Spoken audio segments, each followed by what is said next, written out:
ثور کو میں دیکھوں جہاں رسول اللہ 3 رات چھپے ہوئے تھے، ابو بکر صدیق کے ساتھ 3 رات چھپے ہوئے تھے، اور اس غار کے اندر سرکار جلوہ فرما ہے حضرت ابو بکر صدیق۔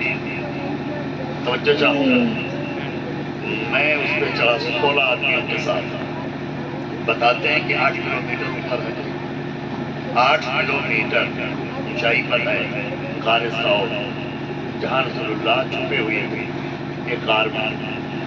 وہ راستہ ایسے ہے، نجدیوں نے کوئی خاص انتظام نہیں کیا اس کا، اب اسی پہ چڑھنے لگے تو یہ اوپر چڑھنے لگی، سانس اوپر چڑھنے لگی، بہت دشواری بنی، آدھا راستہ طے کر گیا، بیٹھ گیا ایک جگہ، اللہ تعالیٰ سے مدد مانگی، اے اللہ میں اس غار کو دیکھنا چاہتا ہوں جس کو پڑھا ہے، صرف کتاب میں دیکھا نہیں، کتاب میں پڑھا ہے، علماء سے سنا ہے، دیکھا نہیں ہے، اے اللہ مجھے تو دکھا دے غار ثور کو، جو ابو بکر صدیق اکبر کی عشق اور رسول کریم صلی اللہ علیہ وسلم کے جلوے کا جو آج بھی یادگار ہے وہ بات، تو ہم اس کو دیکھ ہمت ہوئی، خدا خدا کر کے اوپر پہنچے۔ آپ سوچو ایک جوان آدمی بھی، مجھے 12 برس ہو گئے حج کیے ہوئے، تب میں نوجوان ہی تھا اور ہمت تھی، مگر اس وقت بھی میری ہمت جواب دینے لگی۔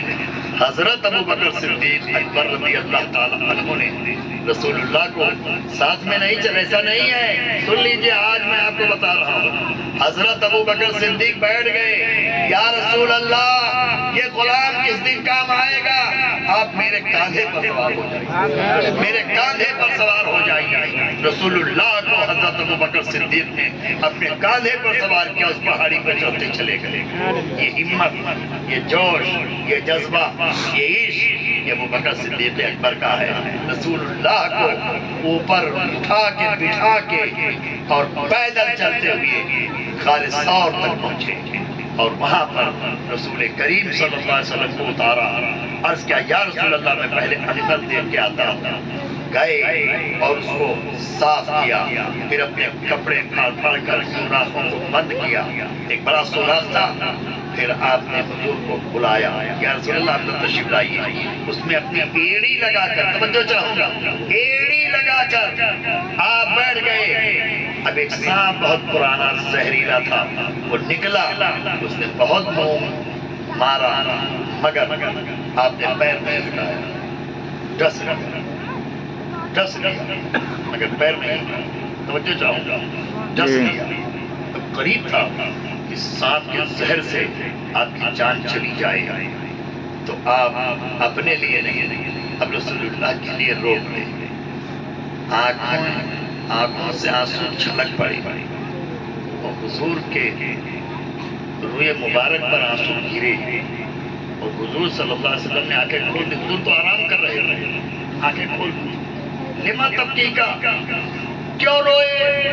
عرض کیا یا رسول اللہ لدغت الحیہ، سانپ نے ڈس لیا ہے، سانپ نے ڈس لیا ہے۔ حضور اکرم صلی اللہ علیہ وسلم نے لعاب دہن کو ابو بکر صدیق کے اس ڈسے ہوئے سانپ کے مقام پر لگا دیا، لعاب مبارک بس بالکل اچھے ہو گئے، بے شک سبحان اللہ، بالکل چنگے ہو گئے، آج زہر کا اثر ختم، بالکل اچھے ہو گئے۔ ارے زہر تیری تاب ہے، یہ شفیع المذنبین ہے، رحمت للعالمین ہے، یہ شافی کافی وافی کے نائب مطلق ہیں۔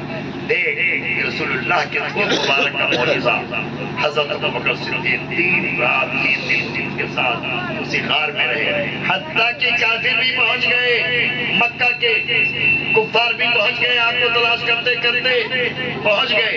حضرت ابو بکر صدیق عرض کرتے ہیں یا رسول اللہ اگر یہ اپنے پیر کے جانب جھک کر کے دیکھ لے تو ہمیں نظر آ جائیں گے، ان کے قدم ہم کو دکھ رہے ہیں۔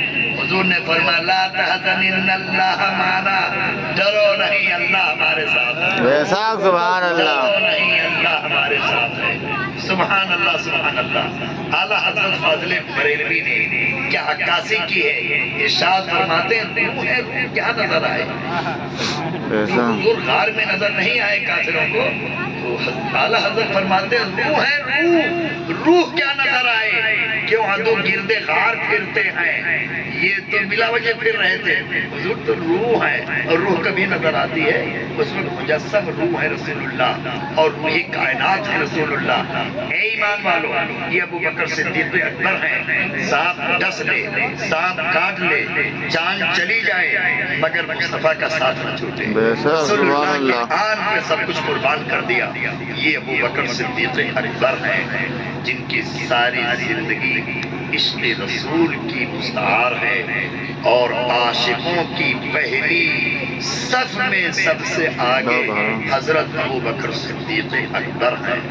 یاد رکھیے یہ اہل سنت کا عقیدہ ہے کہ آپ سارے انبیاء و مرسلین کے بعد سب سے بڑے درجے پر فائز ہیں. سب سے بڑے درجے پر. آج آپ کے انتقال کے موقع پر کہیے کہ عرس بزرگوں کا ہمارے ہوتا ہے جو ان کے غلام ہے نا. ابو بکر صدیق کے جو غلام ہیں ان بزرگوں کا عرس ہوتا ہے تو سب کے آتے ہیں.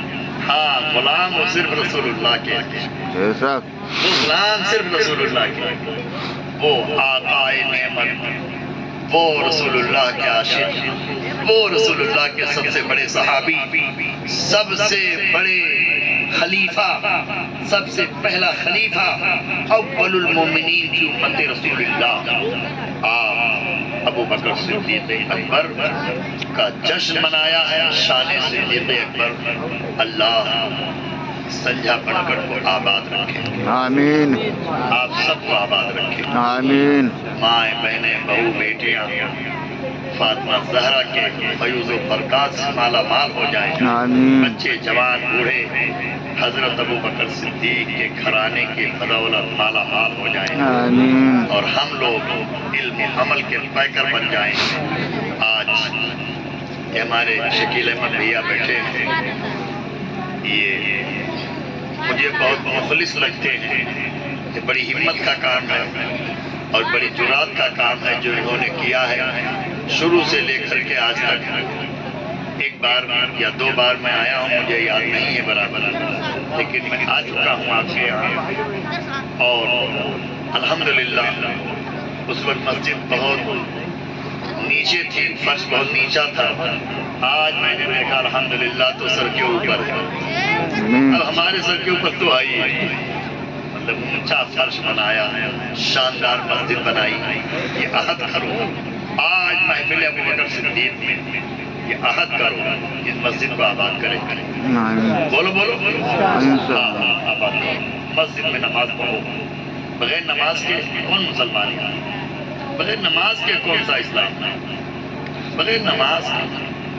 ہاں نماز پڑھو، رمضان شریف کے روزے رکھو، کعبہ شریف کا حج کرو، مالدار ہو تو زکات دو، ماں باپ ہیں تو ان کی خدمت کرو. توجہ ہے؟ ہاں اللہ اور رسول کے بعد اگر کسی کی فرما برداری ہمارے اوپر واجب ہے تو وہ ماں باپ. ماں باپ دونوں ہمارے لیے بہت قیمتی ہیں. آج ماحول اتنا خراب ہو چکا ہے کہ ماں اور باپ دونوں کی بڑی ناقدری ہو رہی بڑھاپے میں، جب وہ کسی لائق نہیں رہ جاتے. مسلمانوں اللہ نے فرمایا لا تقل لهما اف ولا تنهرهما، تم اپنے ماں باپ کو اف بھی نہ کہو. کسی نے اپنے ماں باپ کو کہا یہ حرام ہے، اتنا بھی کہنے کا پاور تم کو نہیں. تم نہیں کہہ سکتے. اپنے ماں باپ کی عزت کرو، ماں باپ کے پاس بیٹھو. آج میں نے دیکھا ہے دبئی سے لڑکا آوت ہے، دبئی سے، بحرین، قطر، سعودی سے. اماں بیچاری 2 سال انتظار کی، 2.5 سال انتظار کی، اب بیٹھا ہے. سلام کہہ لیں تو بہت ہے. اب سلام اب موبائل لگائے جیسے نکلے. اب ماتاری بیٹی ہے برندہ میں. کہاں جاتا بھیا؟ ارے اماں دوست لوگ آئے. دوست لوگوں کے پاس جا ٹائم ہے، ماں کے پاس آدھا گھنٹہ بیٹھنے کا ٹائم نہیں. باپ کے پاس ایک گھنٹہ بیٹھنے کا ٹائم نہیں ہے. باپ کے پاس بیٹھو, ماں کے پاس بیٹھو اور اس کا حال چال پوچھو. میں یہ نہیں کہتا ہوں کہ بیوی کا حق نہیں ہے, بیوی کا بہت حق ہے. حضور فرماتے ہیں جس گھر میں اس کی بیوی خوشحال نہیں, اس گھر میں برکت نہیں ہوئی. توجہ ہے, جس گھر میں اس کی بیوی خوش نہیں ہے اس گھر میں برکت نہیں ہوئی.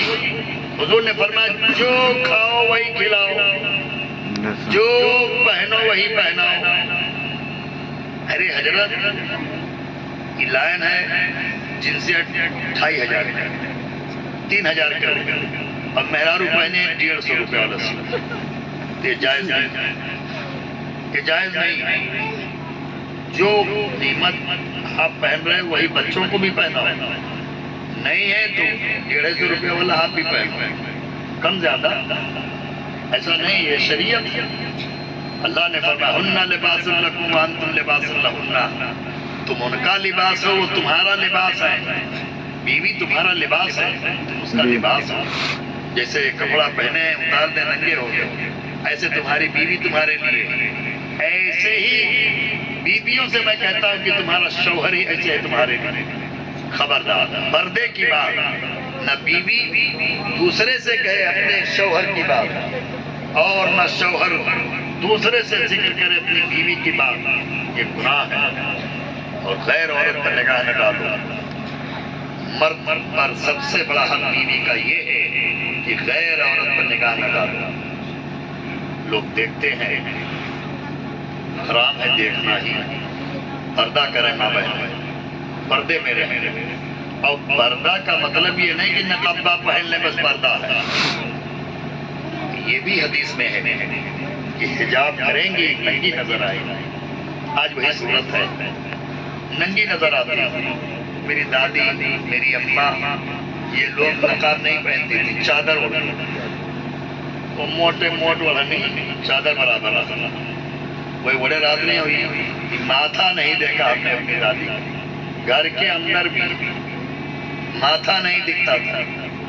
وہ یہاں تک اوڑھنی اوڑھتی تھی, موٹی اوڑھنی. اب تو ایسا نہ دے کہ تھوڑی سے جھلکت ہے. یہ جائز نہیں ہے, اس میں نماز بھی نہیں ہوگی. نماز کے لیے فرض ہے کہ بال چھپا رہے, فرض ہے.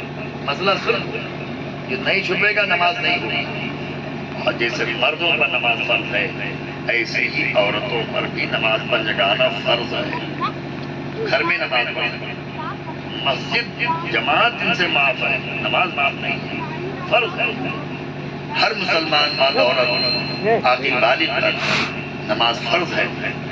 آپ سے میں کہتا ہوں مسجد میں نماز پڑھو 5 ٹائم. عورتوں سے میں کہتا ہوں کہ گھر میں نماز پڑھیں.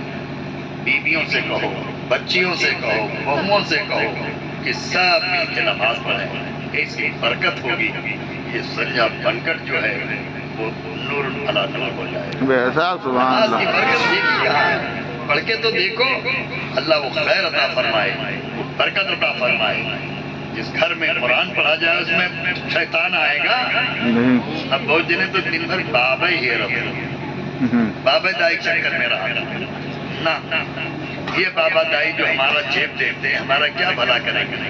ہاں اگر تم کو فیض لینا ہے پیرائی شریف چلے جاؤ, سید سالار کے یہاں چلے جاؤ, مدد فرماتے ہیں, کرم فرماتے ہیں. یا کسی سچے عالم دین کے پاس چلے جاؤ, ہم اس کو نظر پیش کریں الگ سے وہ الگ بات ہے.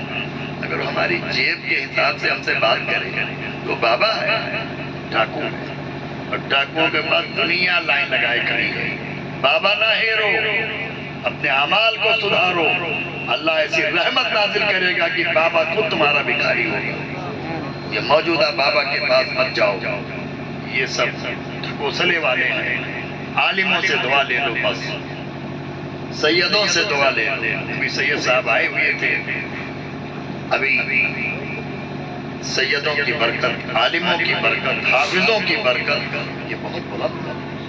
آپ سب سے میری گزارش ہے کہ اس ٹھنڈک میں آپ بیٹھے ہو, آپ کو دیکھ کے میرا دل خوش ہو گیا کہ آپ میں سے بھاگے نہیں.